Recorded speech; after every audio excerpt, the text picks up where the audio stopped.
Track 1.6 Reading Time 1 Activity 1 Tali's Stone. Tali lived in a beautiful village at the foot of Green Mountain. The men in the village went fishing every day to catch fish for the people to eat. Tali's father was a great fisherman, and everyone respected him. "Why can't I go fishing?" said Tali unhappily.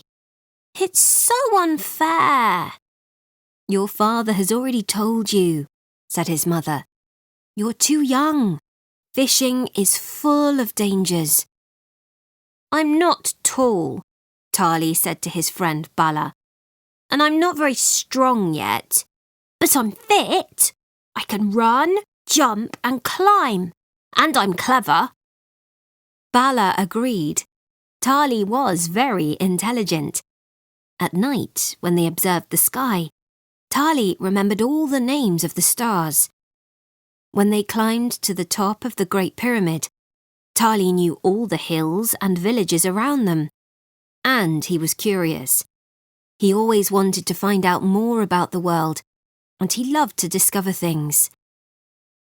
Late one afternoon, as the boys were walking home from the river, there was a terrible storm.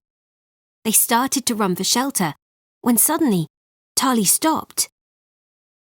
"Look where the lightning hit the ground." There was a red glow.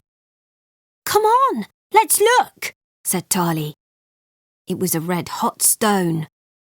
"Don't touch it," said Bala as he pulled his friend back. "Let's come back for it tomorrow," Tali said. The next day, the boys went back to look for the stone. "There it is. It doesn't look very special," said Bala. It was small, grey and dull. It looked like a teardrop.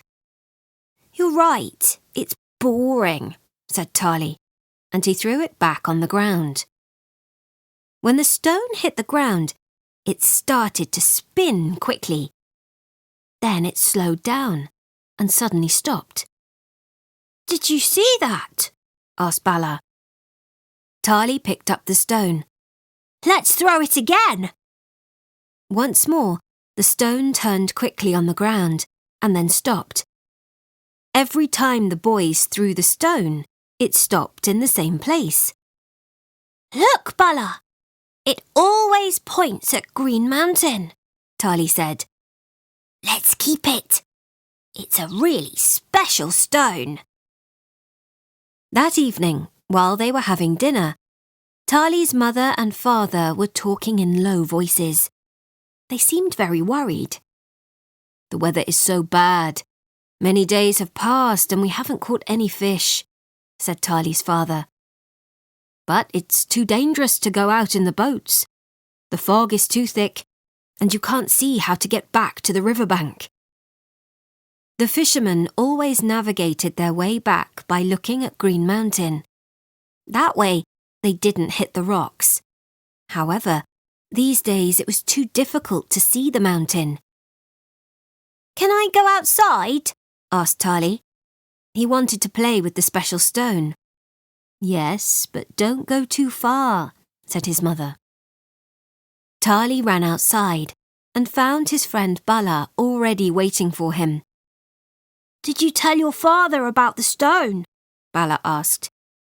"I haven't told him yet. He's worried about the fog. They can't go fishing." Tali threw the stone on the ground, and the boys watched it spin. "What's that?" asked Tali's father, as he stood behind them in the doorway. "It's a special stone," Bala said. "It spins and points to Green Mountain." "That's unbelievable! Do you think it could help us on the fishing boats?" Tali's father asked. They ran down to the river and got onto one of the boats.